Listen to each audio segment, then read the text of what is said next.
Turbūt mano klausimas bus premjeriai. Turbūt labai skambus Teltonikos pavyzdys šiandien yra, bet aš noriu įvykių eigą sudėlioti.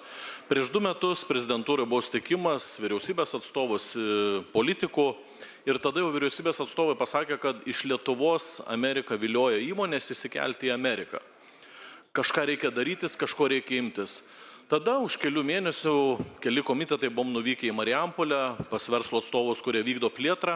Jie tada įsakė valdantiesiam, kad jūs kaišioja daugiau pagalių ir realiai stabdot verslo plėtrą. Na, pavyzdys, archeologas radęs stikliuką gali sustabdyti visas statybas, nes tokią naują tvarką padarė jūsų vyriausybė.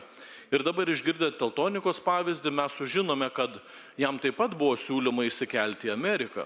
Tai aš norėjau paklausti jūsų vyriausybės, čia tokie tyčiniai veiksmai, kad priversti juos Ameriką įsikelti neduodant elektros, darant sąlygas su archeologų pavyzdžiu, kad sustabdyti statybas.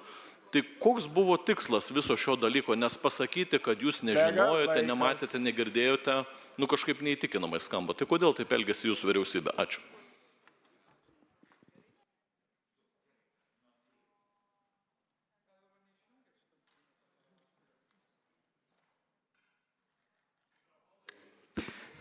Ačiū labai. Aš neturiu menkiausios vilties, kad aš ką nors pasakysiu, kas jūs kada nors įtikins. Tai aš net nebandysiu, bet noriu jums pasakyti, kad jeigu jūs esat skaitęs Mario Dragio raportą arba pono Letos raportą, tai turbūt ten esat matęs, kad nėra kažkokia unikali Lietuvos problema, o tai yra ES problema, kad ES įmonės, ypatingai inovatyves įmonės, Jungtinės Amerikos valstijos vilioja ir pirmiausia vilioja dėja galimybėmis pasikelti kapitalą, o ne elektros tiekimo ar kažkokiais kitais dalykais.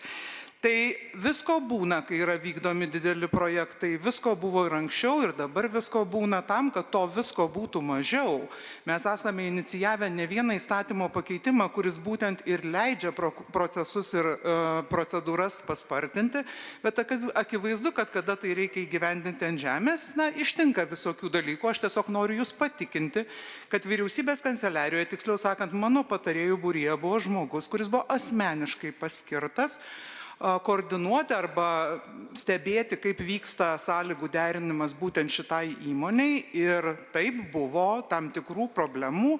Sakyčiau, kad už tas problemas šiokią tokią atsakomybę turėtų prisijimti ir tie projektuotojai, kurie rengė projektą, bet aš niekiek nebejoju, kad visos šitos problemos bus išspręstos. Ir šiaip jau sėkmės pavyzdžių per vyriausybės kadenciją ir didelių projektų, ir infrastruktūrinių, ir energetikos, ir karinės paskirties buvo tikrai labai daug. Tai aš suprantu, kad jūs visada viską matysite toj pusėje, kur yra viskas juoda, o aš turbūt vis tiek bandysiu matyti taip, kaip yra, kad būna probleminių dalykų, būna dalykų, kurie galėjo būti padaryti geriau, bet būna dalykų ir yra dalykų, kurie buvo padaryti tikrai puikiai.